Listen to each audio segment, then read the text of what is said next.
إن الحمد لله نحمده ونستعينه ونستغفره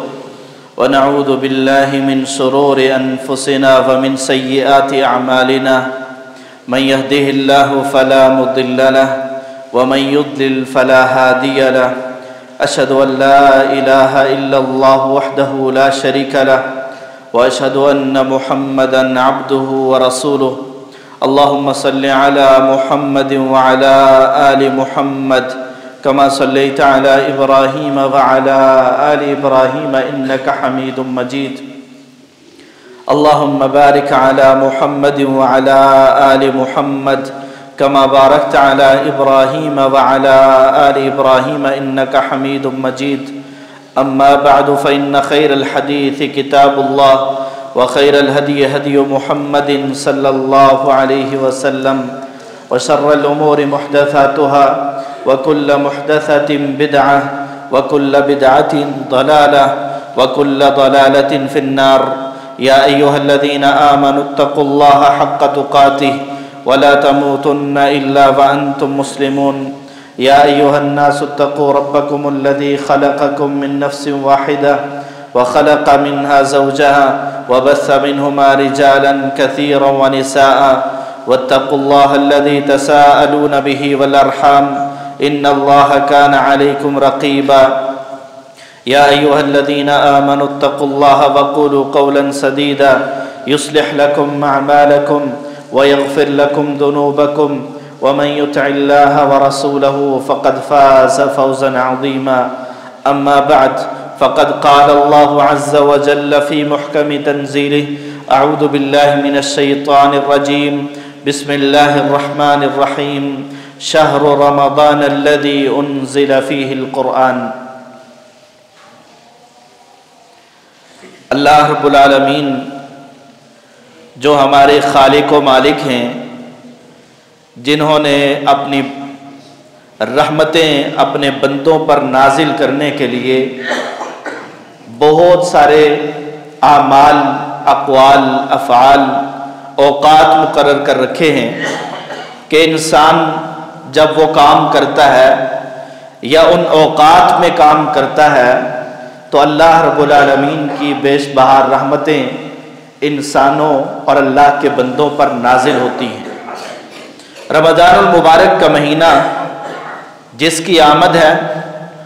اور جس کے استقبال کے لیے مسلمان اللہ سے دعائیں کیا کرتے تھے، ہمارے اسلاف جس رمضان کے حوالے سے اللہ رب العالمین سے کئی مہینے پہلے سے سوال کر رہے ہوتے تھے، اللہم بلغنا رمضان، کہ اللہ ہمیں رمضان تک پہنچا دے، اس وجہ سے نہیں کہ ہماری عمر بڑھ جائے گی، اس وجہ سے نہیں کہ ہمارے رزق میں اضافہ ہو جائے تو رمضان تک پہنچ جائیں، اس وجہ سے رمضان کی دعائیں کیا کرتے تھے، اللہ سے رمضان کے پانے کا سوال کیا کرتے تھے کہ ہم رمضان کے مہینے کو پالیں اور پھر اللہ رب العالمین کی بخشش کو حاصل کر کے جنت میں داخل ہو جائیں۔ آج شاید ہم بھی دعائیں تو کرتے ہیں، ہمارے ہاں خرافات بھی پھیلائی جاتی ہیں اور اس طرح کی خبریں بھی دی جاتی ہیں کہ جو سب سے پہلے رمضان کی خبر دے گا اسے یہ ملے گا وہ ملے گا، لیکن رمضان کے آنے کے مقصد کو ہم نے پامال کر دیا۔ رمضان کا مہینہ جو اللہ رب العالمین کی رحمتیں لے کے آتا ہے، جو جنت کے دروازے کھلے لے کے آتا ہے، جو جہنم کے دروازوں کے بند کرنے کا سبب بنتا ہے،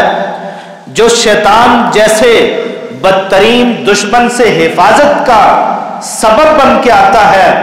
اس رمضان کے مہینے کا ہم نے استقبال کیسے کرنا تھا،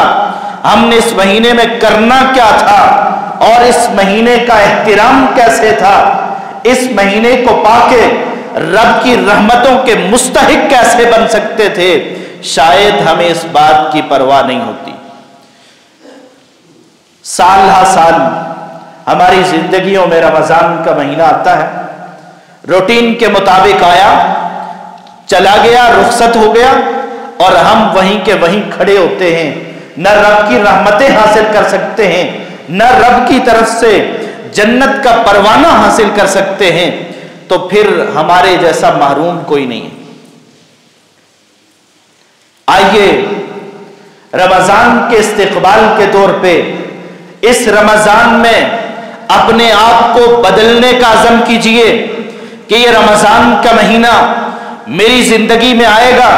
تو ایسے نہیں گزرے گا جیسے گزشتہ رمضان گزرا تھا، اس سے پہلے کا رمضان گزرا تھا، بلکہ اس دفعہ رمضان کا موقع اگر میرے خالق نے مجھے دیا، میرے مالک نے مجھے رمضان جیسا برکتوں والا، رحمتوں والا، بخششوں والا اور جہنم سے آزادی والا مہینہ دے دیا تو میں اس مہینے کو غنیمت سمجھوں گا۔ لیکن ہم کم ہی چیزوں کو غنیمت سمجھتے ہیں۔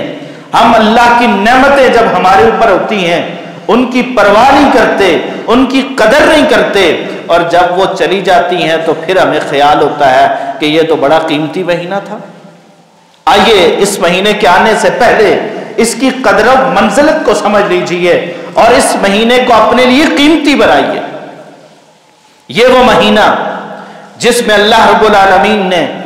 قرآن مجید کو نازل کیا، اور اس بات کا تذکرہ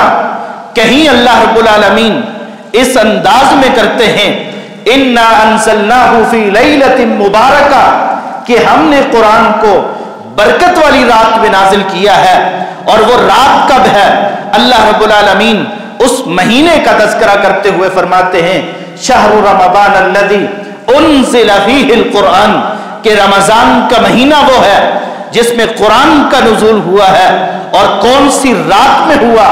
اِنَّا أَنزَلْنَاهُ فِي لَيْلَةِ الْقَدْرِ اللہ رب العالمین پوری سورت نازل کر کے فرماتے ہیں کہ ہم نے اس کو لیلۃ القدر میں نازل کیا۔ یہ وہ رمضان کا مہینہ جس میں اللہ رب العالمین جنت کے دروازے کھول دیتے ہیں، جس میں جہنم کے دروازے بند کر دیے جاتے ہیں، جس میں شیطان کو باندھ دیا جاتا ہے، یہ اس لیے کہ میں اور آپ جنت کا داخلہ حاصل کر سکے، جہنم کے طرف جانے والے راستوں سے اور جہنم کی راہوں سے اپنے آپ کو بچا سکیں، اور ہمارا دشمن جو ہمیں جہنم کی طرف لے کے جانا چاہتا ہے اس دشمن کو بھی باندھ دیا گیا، اسے بھی قید کر دیا گیا، تاکہ اللہ کے بندے اللہ کی رحمت کے ساتھ اللہ کی جنت میں داخل ہو سکے۔ وہ مہینہ جب آتا ہے تو رحمتیں لے کے آتا ہے، جب جاتا ہے تو انسان کی مغفرت کا سبب بن کے جاتا ہے، لیکن اس مہینے کے آنے کے باوجود اگر میں اور آپ اس کی ناقدری کر کے اپنے آپ کو جنت میں داخل نہ کروا سکیں اور جیسے ہیں ویسے ہی رہ جائیں تو میرے اور آپ کے پیغمبر نے ایسے انسان کے بارے میں خبر دیتے ہوئے فرمایا،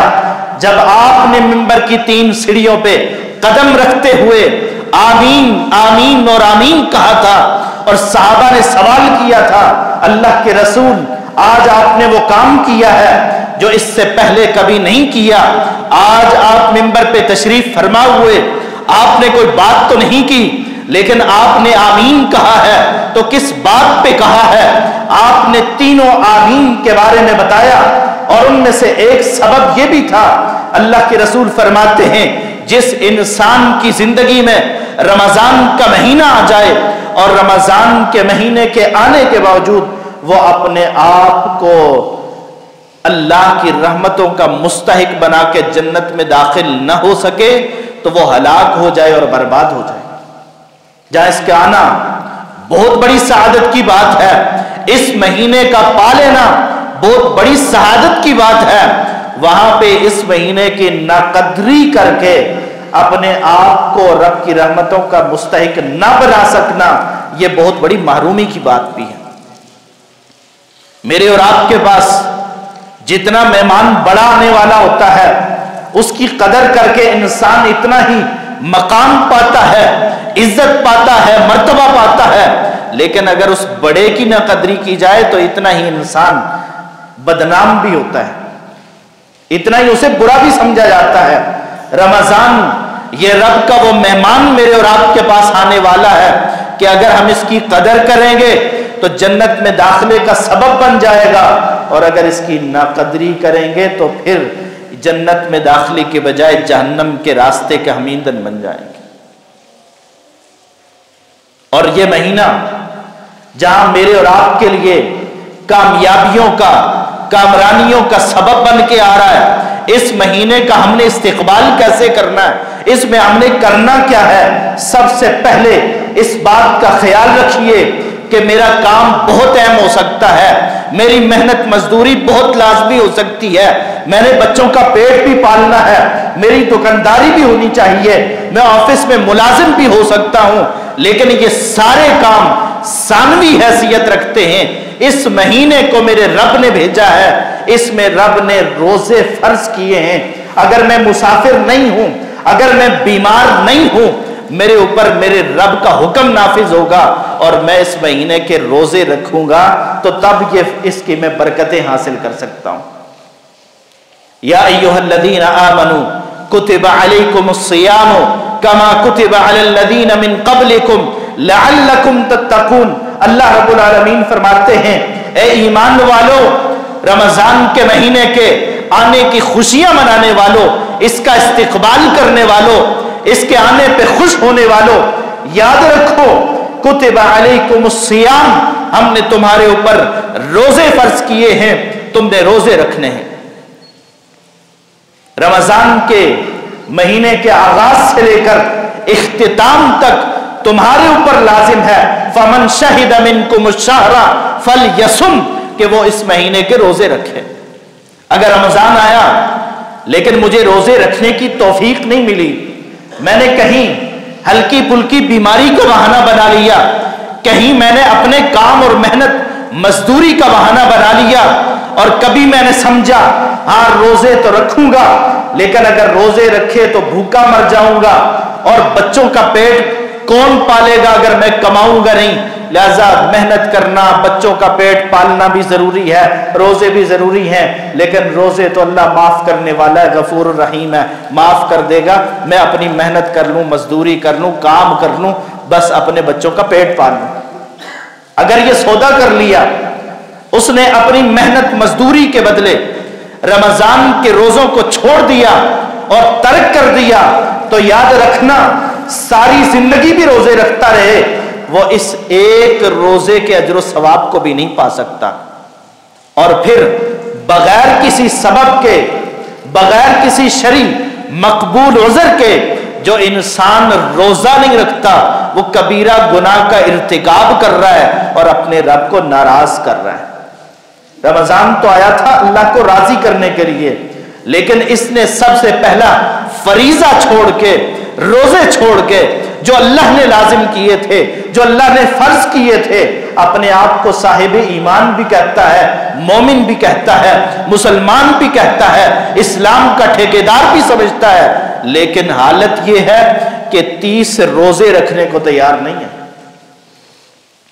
یہ کس منہ سے دعویٰ کرے گا کہ مجھے رمضان کے آنے کی خوشی ہے؟ اس کو تو رمضان کے آنے کی خوشی نہیں بلکہ غم ہے، پریشانی ہے کہ رمضان آ گیا تو روزے رکھنے پڑیں گے۔ ہمارے اسلاف ایسے دعائیں نہیں کیا کرتے تھے، وہ اس لیے دعا کرتے تھے کہ اس مہینے میں روزے رکھیں گے، رب کی رحمتوں کے مستحق بنیں گے۔ اور روزے رکھنے والا اللہ کو کتنا محبوب ہے، اللہ کو کتنا پیارا ہے۔ میرے اور آپ کے پیغمبر کہتے ہیں لَخُلُوفُ فَمِ الصَّائِمِ أَطْيَبُ عِندَ اللَّهِ مِنْ رِيحِ الْمِسْكِ، میرے اور آپ کے منہ سے روزے کی وجہ سے آنے والی بدبو اور سمیل جسے بھائی برداشت نہیں کرتا، جسے باپ برداشت نہیں کرتا، جسے بیوی برداشت نہیں کرتی، جسے خامد برداشت نہیں کرتا، جسے جتنا مرضی قریبی ہو اسے پسند نہیں ہے، لیکن میرے اور آپ کے خالق کو روزے دار کے منہ سے آنے والی سمیل کستوری سے زیادہ محبوب ہے۔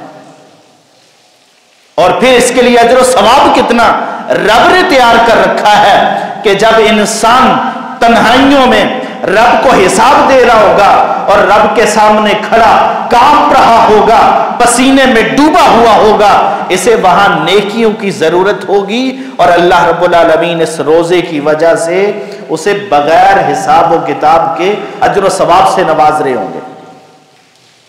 یہاں چند پیسوں کی خاطر، چند روپوں کی خاطر روزہ چھوڑنے والا کل جب اس کو ضرورت پڑے گی، اپنے رب کے سامنے کھڑے ہو کے نیکیوں کی ضرورت پڑے گی، اجر و ثواب کی ضرورت پڑے گی، وہاں جب روزے نہیں ہوں گے تو اجر و ثواب کہاں سے لائے گا؟ تو اس لیے کسی کا کام کتنا ہی اہم کیوں نہ ہو، روزے سے زیادہ ضروری اور اہم نہیں ہے۔ استقبال رمضان کر رہے ہیں، رمضان کے آنے پہ تیاریاں ہو رہی ہیں، تو اس بات کا عزم کیجئے، اس بات کا پختہ ارادہ کیجئے، اپنے رب کے ساتھ عہد کیجئے کہ رمضان کا مہینہ آئے گا۔ سابقہ رمضانوں میں پہلے بھی رمضان آتے رہے، لیکن میرے سے کوتاہی ہوتی رہی، سستی ہوتی رہی، کبھی رات کو قیام کر سکا، کبھی نہیں کر سکا، لیکن اب ایسا نہیں ہوگا۔ اب میں پورے رمضان کے مہینے میں آغاز سے لے کر اختتام تک رمضان کی راتوں کا قیام کروں گا، اللہ کے لیے نماز پڑھوں گا، تراویح کا اہتمام کروں گا، اور ایسی جگہ پہ نہیں جہاں آدھے گھنٹے میں جان چھوٹتی ہو، ایسی جگہ پر جہاں قرآن کی تلاوت ہوتی ہو تو سکون ملتا ہو۔ اور یہ قیام رمضان گزر جائے گا، ایک مہینے کی مشقت ہوگی، ایک مہینے کا قیام ہوگا، لیکن اللہ رب العالمین کیا عطا فرمائیں گے؟ میرے اور آپ کے پیغمبر اس بات کی خوشخبری دیتے ہوئے فرماتے ہیں، من قام رمضان ایمانا واحتسابا غفر له ما تقدم من ذنبه، کہ جو بندہ ایمان کی حالت میں اللہ سے اجر و ثواب حاصل کرنے کے لیے، اس لیے نہیں کہ لوگ مجھے نمازی کہیں گے، لوگ مجھے نیک سمجھیں گے، لوگوں کے لیے نہیں، اپنے رب کے لیے، من قام رمضان ایمانا واحتسابا، ایمان کی حالت میں اللہ سے ثواب لینے کے لیے جو بندہ رمضان کے مہینے کا قیام کرتا ہے، راتوں کو نماز پڑھتا ہے، تراویح پڑھتا ہے، اللہ کے رسول فرماتے ہیں غفر له ما تقدم من ذنبه، اس کے سابقہ گناہوں کو اللہ رب العالمین معاف کر دیتے ہیں۔ ہم ساری زندگی گناہ کرتے رہے، ہم جن سے غلطیاں ہوتی ہیں، دن رات کوتاہیاں کرتے ہیں، دن رات گناہوں میں ڈوبے ہوئے ہیں، کیا ہمیں ضرورت نہیں ہے کہ ہمارے گناہوں کی معافی ہو جائے؟ کیا ہمیں رب کی رحمت کی ضرورت نہیں ہے؟ کیا ہمیں رب کی طرف سے ملنے والی معافی کی ضرورت نہیں ہے؟ تو جو بندہ اس رمضان کے مہینے میں قیام کرتا ہے، اللہ رب العالمین اس کے گناہوں کو معاف کرتے ہیں۔ لیکن قیام ایک دن کا نہیں، 2 دن کا نہیں، ہمارے ہاں قیام 1 دن، 2 دن، 3 دن کا قیام ہوتا ہے، اور اس کے بعد مسجدیں خالی ہونا شروع ہو جاتی ہیں۔ پہلے دن مسجد بھری ہے، دوسری دن 1 صف کم ہوئی، تیسرے دن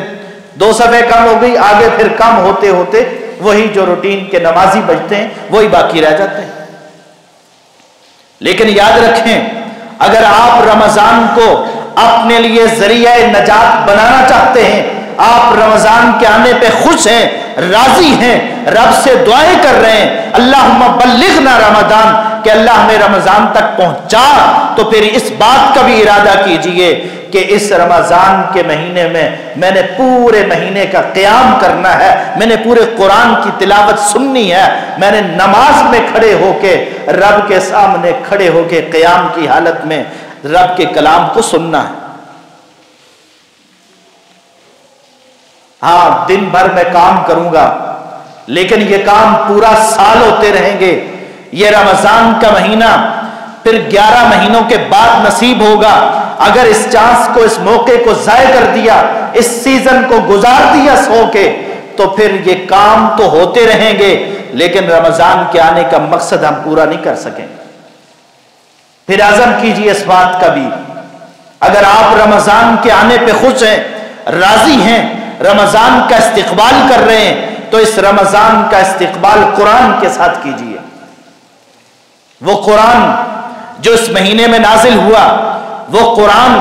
جس کے پڑھنے والا بھی عظیم ہے، جس کو سیکھنے والا بھی عظیم ہے، جس کو سکھانے والا بھی عظیم ہے،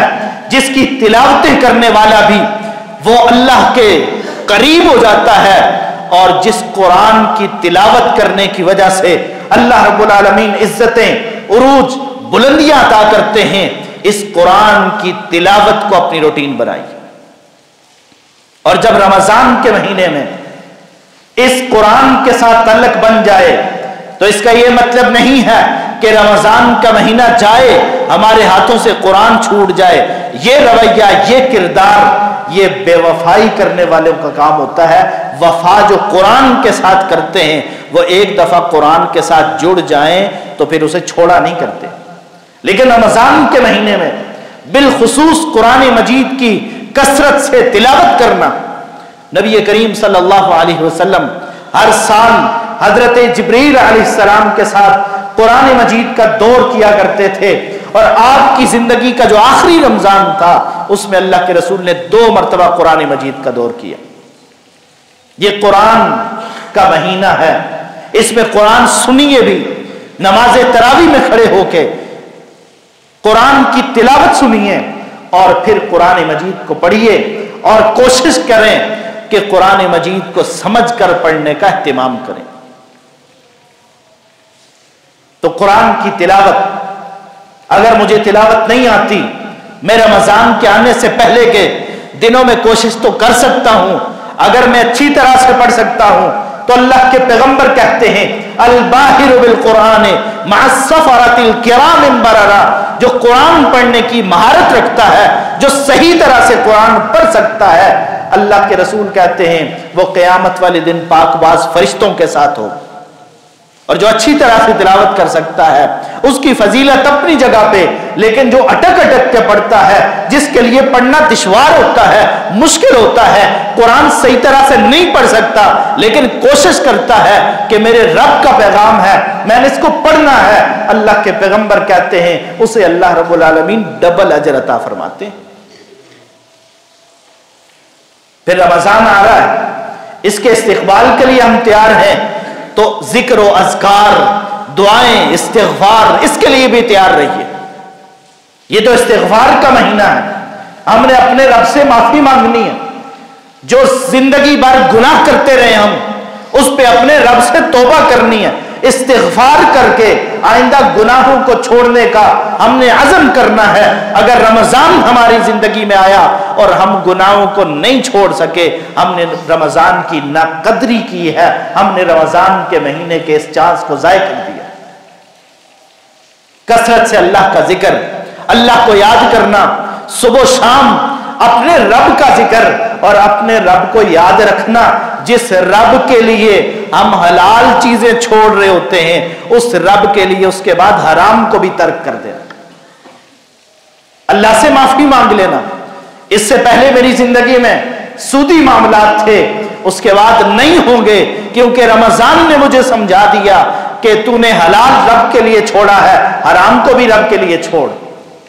اس سے پہلے ظلم اور زیادتی کر کے، جھوٹ بول کے، جھوٹی قسمیں اٹھا کے، دھوکہ دے کے مال کمایا تھا. رمضان مجھ سے اور آپ سے تقاضا کرتا ہے کہ نہیں، اب میں آ گیا ہوں، میری وجہ سے تمہاری زندگیاں بدل گئی ہیں. اب تم نے جھوٹی قسمیں اٹھا کے نہیں، ظلم اور زیادتی کر کے نہیں، حرام طریقے سے مال نہیں کمانا، کیونکہ تم نے تو حلال بھی اپنے رب کی وجہ سے چھوڑ دیا. تو استغفار، گزشتہ گناہوں کی معافی اور آئندہ نہ کرنے کا عزم. لیکن انسان پھر بھی خطا کا پتلا ہے، خطائیں ہو جائیں گی، لیکن اللہ رب العالمین پھر بھی کہتے ہیں کہ میرے بندوں کو کہہ دیجئے قل یا عبادی الذین اسرفوا علی انفسہم لا تقنطوا من رحمت اللہ، کہ میرے وہ بندے جنہوں نے اپنی جانوں پہ ظلم کر لیا ہے، زیادتیاں کر لی ہیں، کہیں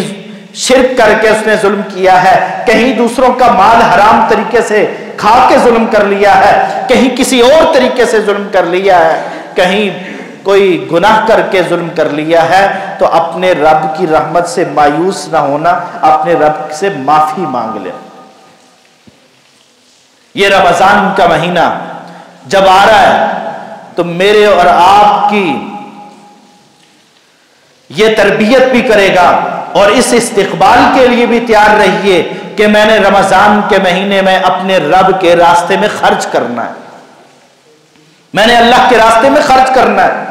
مال مجھے میرے رب نے دیا ہے، میرے رب کی عطا ہے، کم ہے یا زیادہ ہے، میری حیثیت سے بڑھ کے ہے، لیکن میں نے اپنے رب کے راستے میں خرچ بھی کرنا ہے.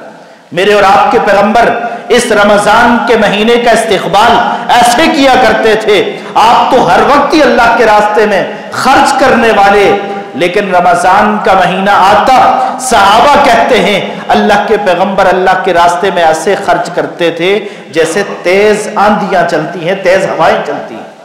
تیز ہوا جیسے چلتی ہے، ہر چیز کو اڑا کے لے جاتی ہے۔ میرے اور آپ کے پیغمبر تیز ہواؤں سے بڑھ کے اللہ کے راستے میں ہر چیز کو خرچ کرنے والے۔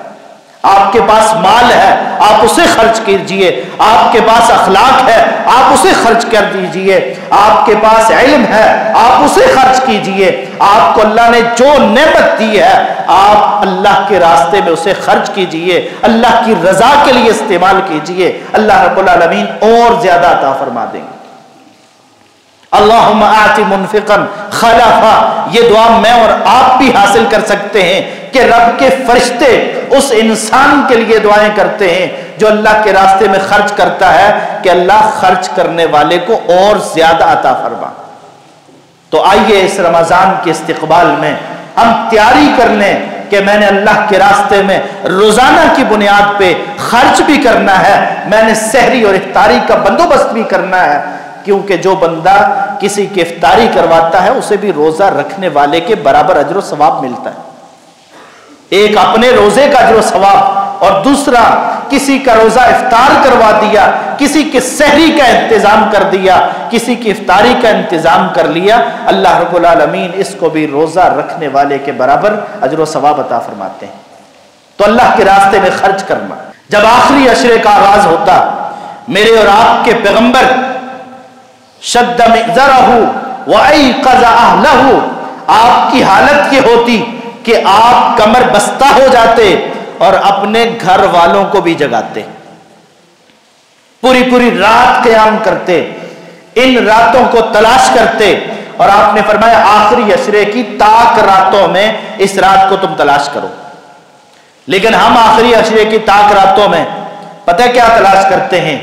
ہم نے عید کی تیاری کرنی ہوتی ہے اور عید کی تیاری کے چکر میں بازاروں میں جا کے اپنے اور بچوں کے کپڑے تلاش کر رہے ہوتے ہیں، اور ہمارے رب کی رحمت اس وقت ٹھاٹے مارتا ہوا سمندر ہم سے یہ کہہ رہا ہوتا ہے کہ آ جاؤ، اللہ کے ہو جاؤ، اللہ سے معافی مانگ لو، اللہ سے پوری دنیا اور آخرت کے خزانے جمع کر لو۔ لیکن ہم چند ٹکے بچانے کی خاطر راتوں کو جا کے کہیں سیل لگی ہے، کہیں کیا ہوا ہے، کہیں کیا ہے، راتوں کو جا کے وہاں خریداریاں کر رہے ہوتے ہیں۔ یہ پہلے کر لیجئے، آپ کو اگر عید کی تیاری کرنی ہے رمضان کے آنے سے پہلے عید کی تیاری کر لیجئے، تاکہ نہ آپ کی رمضان کی راتیں ضائع ہوں، نہ رمضان کے بابرکت دن ضائع ہوں۔ لیکن ہمارے ہاں اگر کوئی بہت عبادت بھی کر لے تو چاند رات جو آخری رات ہے بس اس میں جا کے ہم نے سارا جمع کیا ہوا لٹا دینا ہوتا ہے، بازاروں میں جا کے جو کچھ ہوتا ہے مجھ سے زیادہ آپ بہتر جانتے ہیں۔ تو ابھی سے اگر آپ عید کے لیے تیاری کرنا چاہتے ہیں، عید تو اس انسان کی ہوگی جس کا رمضان ایسے گزرے گا جیسے گزرنا چاہیے، جو رمضان کے مہینے میں اپنے آپ کو اللہ کی رحمت کا مستحق بنا سکے گا۔ عید تو اس کی ہوگی، اس انسان کی کیا عید ہے جس نے اپنے آپ کو اللہ کی ناراضگی اور اللہ کے غضب اور اللہ رب العالمین کی طرف سے نازل ہونے والی عذاب اور تکلیفوں کا اپنے آپ کو شکار بنا لیا۔ اگر رمضان آیا، ہم نے اس کی قدر کی، اہتمام کیا، رب کی رحمت حاصل کر لی، تو پھر تو ہماری عید ہوگی۔ اور اگر رمضان آیا اور ہم نے اس کی ناقدری کی، خیال نہیں رکھا، تو پھر تو ہماری عید نہیں ہے، پھر تو ہمارے لیے وہ بات باعث افسوس اور اللہ سے معافی مانگنے کی رات۔ تو لیلۃ القدر کی تلاش، لیکن یہ تلاش بازاروں میں نہیں ہوگی، یہ گلیوں محلوں میں نہیں ہوگی، یہ تلاش اللہ کے گھروں میں ہوگی۔ یا آپ اپنے گھر کے کسی کونے میں بیٹھ کر اخلاص کے ساتھ رب کی عبادت کر کے، قرآن کی تلاوت کر کے، توبہ و استغفار کر کے، اللہ سے معافیاں مانگ کے اور اپنے گناہوں پہ آنسو بہا کے جب انسان یہ رات گزارتا ہے، اللہ رب العالمین اس کی زندگی کو بدل دیتے ہیں۔ تو اس لیے ہمیں رمضان کے آنے سے پہلے ہی ان چیزوں کا خیال رکھنا چاہیے کہ ہم نے روزے بھی رکھنے ہیں، کیونکہ روزہ نہیں رکھیں گے تو ہمارے رمضان کے آنے کا کوئی فائدہ ہماری زندگی میں نہیں ہوا۔ لوگ رمضان سے مستفید ہوں گے، بہاریں لگ جائیں گی، لیکن میں اگر روزہ نہیں رکھ رہا یا مجھے توفیق نہیں مل رہی اور میرے پاس کوئی شرعی عذر بھی نہیں ہے تو پھر میں اپنے آپ کو اللہ رب العالمین کی ناراضگی کا شکار کر رہا ہوں، کیونکہ پھر اللہ کے رسول نے اس انسان کی بد دعا پر آمین کہی ہے کہ وہ ہلاک ہو جائے، برباد ہو جائے، جس کی زندگی میں رمضان آئے اور وہ اپنی بخشش کا اہتمام نہ کروا سکے۔ تو روزے بھی ہم نے رکھنے ہیں۔ پھر قیام اللیل کا اہتمام ابھی سے تیاری کر لیجئے کہ میں نے رمضان کا مہینہ آئے گا، انشاءاللہ پورے مہینے کا قیام کرنا ہے، قرآن مجید کی تلاوت کرنی ہے، اللہ سے اپنے گناہوں کی معافی مانگنی ہے، مجھے ضرورت ہے، اس سے بہتر مرحلہ کوئی نہیں ہے۔ میں روزے کی حالت میں ہوں گا، اپنے رب کے سامنے ہاتھ اٹھاؤں گا، رب میری دعائیں قبول کر لے گا۔ اللہ کے رسول کہتے ہیں روزے دار کی دعا کو اللہ رب العالمین رد نہیں کرتے۔ اور اسی طرح میں اللہ کے راستے میں خرچ کرنے والا بنوں گا، اور میں اس مہینے میں لیلۃ القدر کو تلاش کرنے والا اور اس کی عبادت کا اہتمام کرنے والا بنوں گا، اور میں اپنی زندگی کو بدلوں گا۔ اگر یہ رمضان کا مہینہ آیا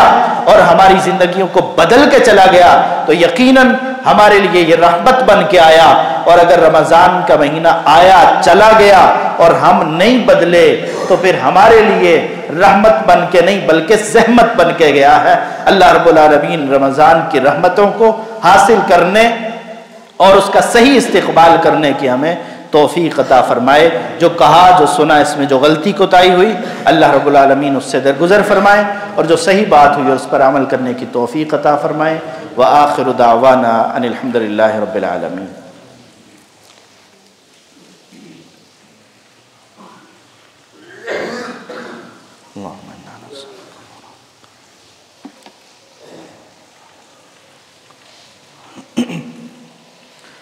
ان الحمد للہ نحمده ونستعینه ونستغفره ونعوذ باللہ من شرور انفسنا ومن سیئات اعمالنا من يهده الله فلا مضل له ومن يضلل فلا هادي له اشهد ان لا اله الا الله وحده لا شريك له واشهد ان محمدا عبده ورسوله اللهم صل على محمد وعلى آل محمد كما صليت على إبراهيم وعلى آل إبراهيم إنك حميد مجيد اللهم بارك على محمد وعلى آل محمد كما باركت على إبراهيم وعلى آل إبراهيم إنك حميد مجيد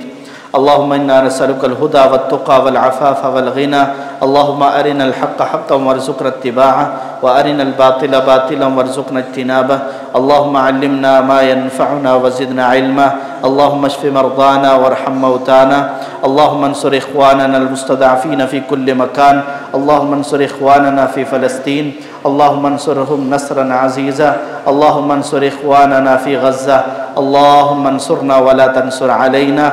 اللهم إنا نسألك الهدى والتقى والعفاف والغنى اللهم إنا نسألك عيشة تقية وميتة سوية ومردا غير ضار إن الله يأمر بالعدل والإحسان وإيتاء ذي القربى وينهى عن الفحشاء والمنكر والبغي يعظكم لعلكم تذكرون سبحان ربك رب العزة عما يصفون وسلام على المرسلين والحمد لله رب العالمين